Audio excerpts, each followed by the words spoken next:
Hey everyone, how's it going? Thanks so much for tuning in.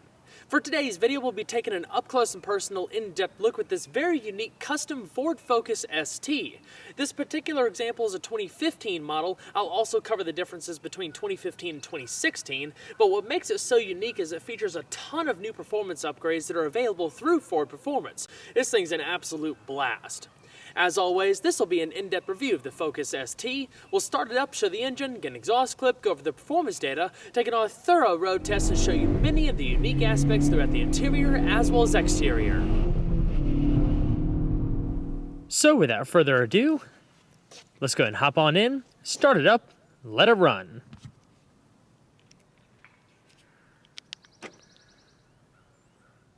On the ST, there's a remote smart key access system so you can lock and unlock the vehicle using a combination of the black buttons and touch sensors located on the driver and passenger side doors. In the B pillar on the driver's door, there's also a keyless entry pad. The ST is available in 6 different colors. Out of those 6, this particular one, known as Tangerine Scream, is a $595 option. It's the only premium color choice. It's a metallic finish and just looks absolutely stunning in person. This is by far my favorite color choice.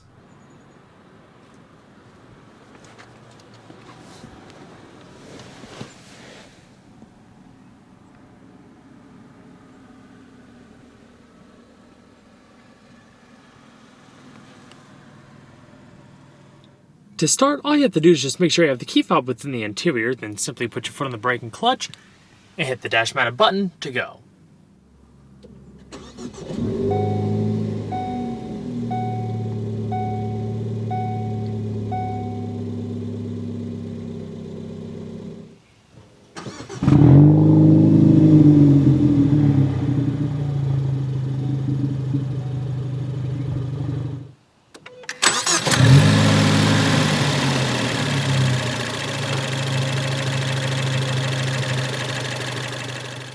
The Focus ST uses rack and pinion steering with electric power assistance.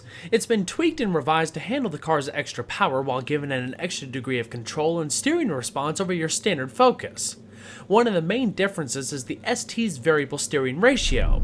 A standard Focus has a fixed ratio of 14.7 to 1. The ST's ratio changes between 13.7 to 1 to 10.1 to 1. Therefore, the steering becomes more precise as you turn the wheel.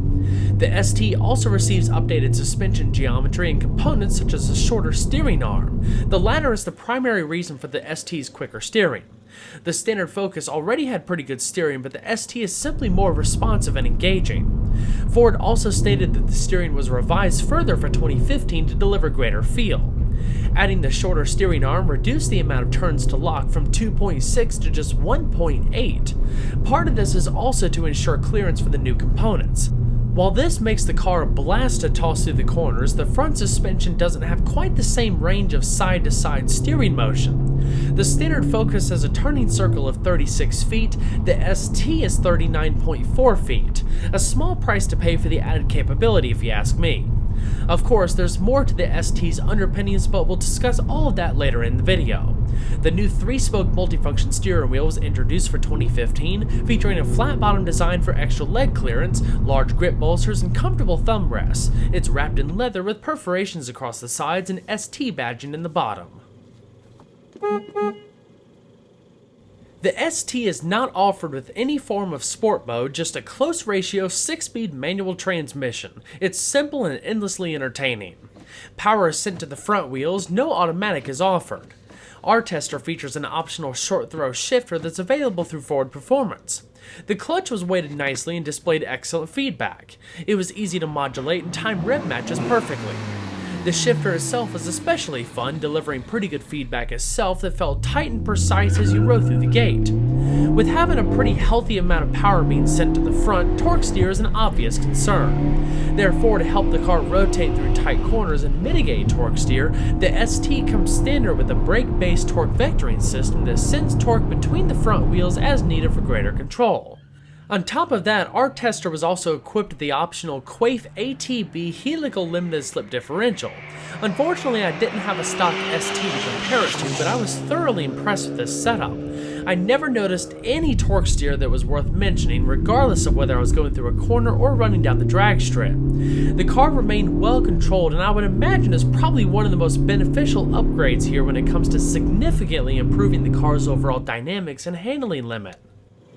So let's go ahead and flip on the automatic LED accented bifunction HID headlamps, fog lamps, as well as the hazards. All 4 windows are fully automatic. Now let's go and check out the exterior, shall we? Upon closing the door, the vehicle will sound the horn a couple times to let you know it's lost detection of the proximity key fob.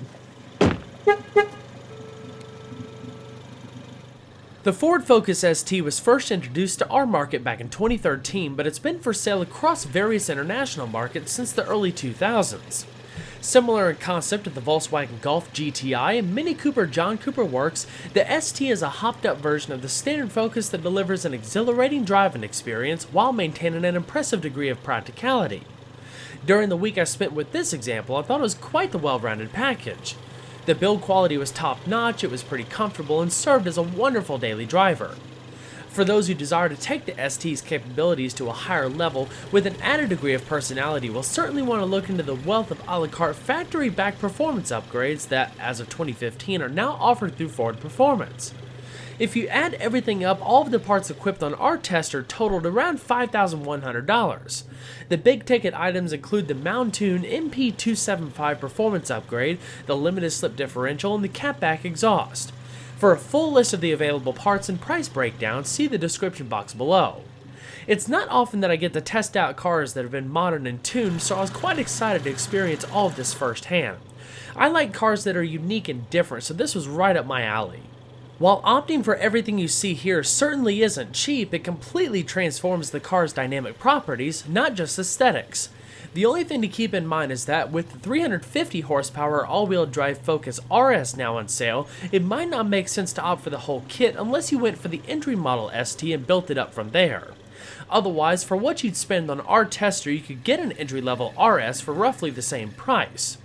Available exclusively as a hatchback, the entry-level ST starts at $24,425 before options. Along with gaining nearly 100 horsepower, the ST has a sport-tuned suspension, beefier front brakes, aggressive exterior styling, and more. It's relatively easy on the wallet considering the performance jump over a standard Focus. Our tester is equipped with about $6,700 worth of factory options and comes with an MSRP of $31,890, including destination and delivery. Of course, that's before all of the added performance upgrades. Over the last few years, the ST has remained relatively the same aside from a comprehensive refresh for 2015. There's new front and rear fascias, new signature LED lighting up front, standard HID headlamps in all but the base model, slimmer headlamps and tail lamps, and a couple of new wheel styles. I've always liked the way this car looked. The changes certainly keep it fresh and maintain its sporty demeanor. After having the chance to test out the new GTI last year, itself an impressive little machine, I think the ST still has what it takes to be highly competitive in this segment. The Focus ST rides on 18 by 8.5 inch alloy wheels that are available in 2 styles. Dark gray painted alloys and our tester's optional machined alloys with black painted pockets. When the new ST came out back in 2013, it was fitted with summer tires for added grip in the corners. Since 2015, Ford began fitting all-season tires to the ST, but still measure 235/40 at each corner. They won't be quite as sticky as the prior tires, but should still produce close to 0.9 G of lateral acceleration. They will, however, be more weather-friendly for customers up north. With the added power, the ST benefits from larger 12.6-inch front discs compared to 10.9-inch discs in the standard Focus. The 10.7-inch solid discs in the rear continue unchanged. Each are clamped down by single piston calipers. Together, this allows the ST to come to a complete stop from 60 miles an hour in about 111 feet. Underpinning the car is a fully independent suspension with McPherson struts in front and a multi-link rear. The front and rear spring rates have been increased by 30% and 20% respectively with revised geometry like we touched on earlier. There's a 25mm stabilizer bar in front and a 22mm rear stabilizer bar. While the general rear suspension design remains the same as the standard Focus, a new knuckle and mounting point for the stabilizer bar increased the car's roll stiffness for flatter cornering. Our tester's available lowering kit looks to lower the car about an inch or so over stock without penalizing ride quality. I thought the driving experience, at least in this example, is quite similar to the GTI I drove last year. Each are very nice offerings in their own respects, making the decision that much harder and well worth a comparison test drive. The ST is 171.7 inches long with a width of 71.8 inches and a height of 58.4 inches. It rides on a 104.3 inch wheelbase and has a curb weight that starts around 3,223 pounds. About 61% of that weight rides over the front. The ST is powered by a transverse all-aluminum turbocharged 2-liter 4-cylinder. It features dual overhead cams, 4 valves per cylinder, dual independent variable valve timing, and direct fuel injection. The compression ratio is rated at 9.3 to 1, accompanied by a maximum engine speed of around 6,500 RPM. In its standard form, I believe the car is putting out a maximum of around 20 psi of boost, developing 252 horsepower at 5,500 RPM and 270 pound-feet of torque at 2,500 RPM. Good for a 0 to 60 time and a top speed of around 6.3 seconds and 150 miles per hour, respectively. However, with Mountune's MP275 performance upgrade, as well as a high-flow induction hose and intercooler, power and torque are boosted to 270 horsepower and 296 pound-feet of torque. At the end of the day, it's able to drop that 0 to 60 time to just under 6 seconds. While I haven't had a prior chance to hop behind the wheel of a stock ST, this one just drove incredible. Pretty responsive, quick, and endlessly entertaining. As far as the experience of the car, the exhaust is exactly what the ST needed. It sounds fantastic without being excessive. It was also drone-free out on the highway, very impressive. It's made from 2.5-inch diameter stainless steel tubing. The torque biasing differential pretty much eliminates any torque steer like we talked about earlier, especially under hard launches. If you're willing to spend that extra money, I think the upgrades are worth it for how much fun I was able to have in this car. Of course, everything is a la carte, so you can pick and choose the parts you want based on what you're willing to achieve with your car. The ST carries a 12.4 gallon fuel tank and is able to run on regular 87 octane. However, for maximum performance and to really take advantage of all these performance parts, 91 octane is certainly recommended. EPA estimates range between 23 miles to a gallon in the city and 32 miles to a gallon on the highway for the standard car, averaging around 26 miles to a gallon or so. I didn't notice any change in fuel economy with these upgrades.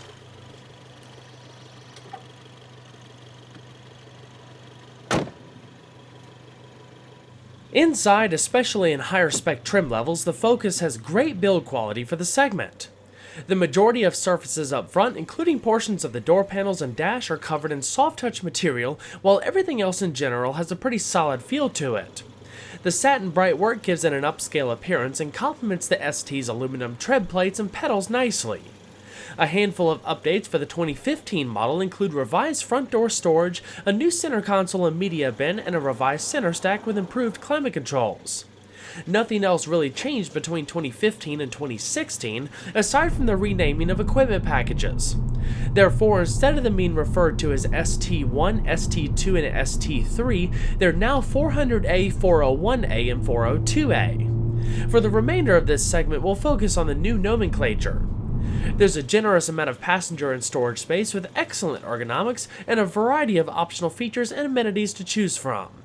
The ST comes standard with cloth sport seats, but for even greater comfort and overall body support, I'd highly suggest going for the Recaro front seats. They were certainly one of my favorite features. It's easy to find a comfortable seating position. The big lateral bolsters hug you in tight around corners, but they still have plenty of padding to ensure comfort on longer trips, accompanied by a manually tilting and telescoping steering wheel. By opting for the 401A trim package, one step above the base, partial leather manually adjusting Recaros are added. In addition to standard black, those seats could be had in either yellow or blue two-tone color themes. As equipped, our tester would have the ST3 or 402A package and includes just about every option under the sun, including these heated full leather Recaros with accent stitching, a heated steering wheel and overhead console, a rear armrest, and more. Both the 401A and 402A also add some nicer interior furnishings over the base, such as glossy black trim and a revised center stack to accommodate a touchscreen infotainment system and dual-zone automatic climate control. For 2016, a carbon fiber trim package is also included on the 402A. In this trim, the driver's seat features 8-way adjustment including lumbar. The passenger seat is 4-way manually adjusting. On top of that, the headrest and seatbelts are also adjustable. There's 7 airbags dispersed throughout the interior, including a driver's knee airbag and side curtains for both the front and rear. All STs come with a 3-gauge pack perched on top of the dash. A powered sunroof is optional. So let's go and see how she sounds, both sitting still and on the road.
Now let's go and shut her up and check out the interior features.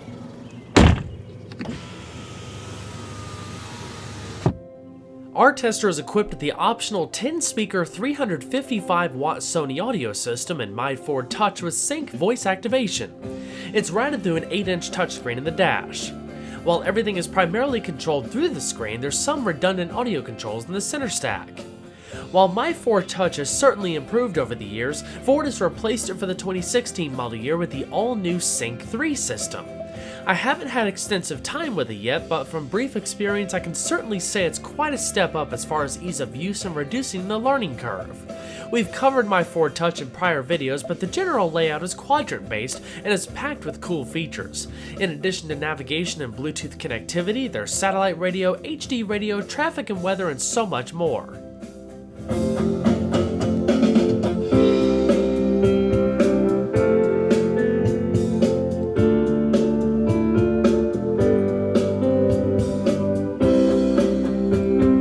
Up top you have side curtain airbags. There aren't any grip handles except for on the passenger side. Up top, you have soft touch visors with illuminated vanity mirrors.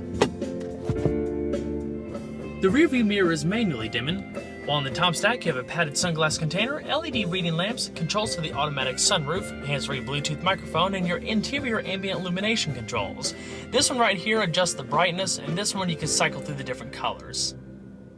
The ambient lighting shows up in the cup holders and the footwells and the door panels, and there's a lot of different colors to choose from.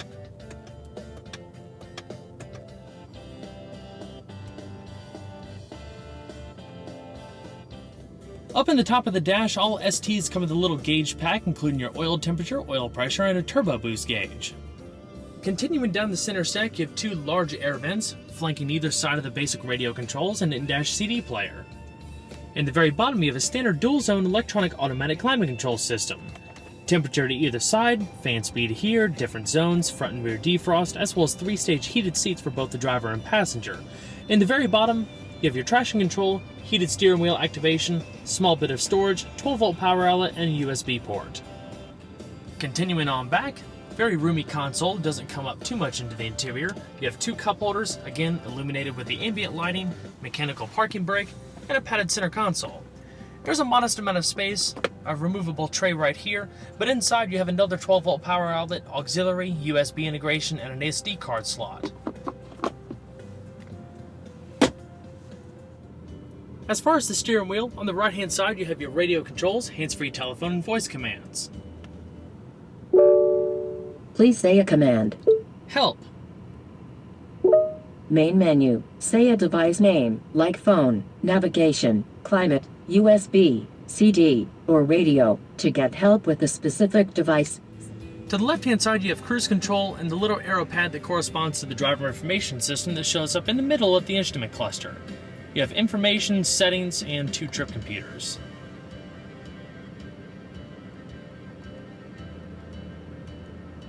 Behind the steering wheel to the right, you have your wiper stalk. To the left, turn signals and high beams. Alrighty. So let's go ahead and shut her down.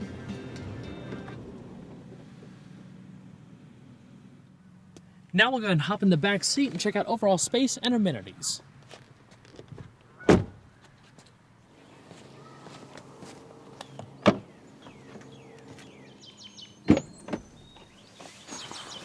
I've always considered this generation Focus to just be the nicest little car. I mean, it's very roomy in here, there's a lot of available features, it's comfortable, it's very practical, especially with the hatchback form. I mean, I'm 5'10", and with a comfortable seating position for myself in front, I have about 3, maybe 3.5 inches of leg space and about 2.5 to 3 inches of head space. Build quality is also quite good. There's not as much soft touch material back here like you have up front, but everything still feels nice and solid. No squeaks, creaks, rattles, or anything like that. Very well put together. As far as storage, there's good pockets across the lower portions of the door panel here, small storage tray there for cell phones and other small things, and 2 seat back storage pockets. Up top, there's coat hooks, no grip handles, but you do have LED reading lamps. As far as overall comfort, it's got to be close to, if not class leading. I mean, there's so much padding in this cushion. A lot of give, especially across the sides. You sit down relatively low for just a normal hatchback. There's not a lot of lateral support, but there's a ton of lower back support. I mean, it's a very supportive seat overall. Even though you don't have the lateral support, you still have the padded armrests across the door and a fold-down armrest here, which is quite nice, with 2 cup holders. Of course, you can seat up to 5 people in the Focus, both the sedan and the hatchback. When you hop in the middle, again, very, very squishy seat. You lose maybe half an inch or so of headspace. It's not that much, but you do have to straddle the drivetrain hump right here. Some of the hardware for the seat comes in, so really you have to kick your legs over into the compartments to either side. I don't think you're going to impede on leg space overall, but I don't think you can sit 3 full-size people or people my size back here very comfortably. You might want to reserve the middle row seat for someone smaller or even a child. Even though this car has an all-black interior with a black headliner, I know more basic Focuses have a lighter headliner, it doesn't feel claustrophobic by any means. It's a very open, very airy environment. There's a lot of glass all the way around, there's little quarter windows behind the C-pillars, so in addition to being very open, it's also very easy to see out of with general visibility for the driver. So that's pretty much it for back here. It's an accommodating interior, very roomy, very, very comfortable. You can also fold this seat back down 60-40 split if you need more cargo space, loading everything up to the front, but we'll talk about that next in the trunk portion.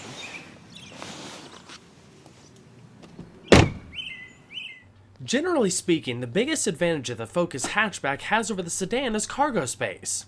Even if you're not specifically looking into an ST, that alone makes it the winner when it comes to practicality. The sedan features 13.2 cubic feet of storage, while the hatchback features 23.3 cubic feet with the rear seat in place. The privacy cover is removable if you need to load up some taller items. Fold the 60-40 split rear seat and the usable space jumps up to an impressive 43.9 cubic feet. A spare tire is located underneath the trunk floor. To either side of the trunk area, there's illumination and cargo hooks. Well, everyone, I hope you enjoyed the in-depth look at the Ford Focus ST. Be sure to stay tuned next time. There's always a lot more where that came from. Take care, everyone.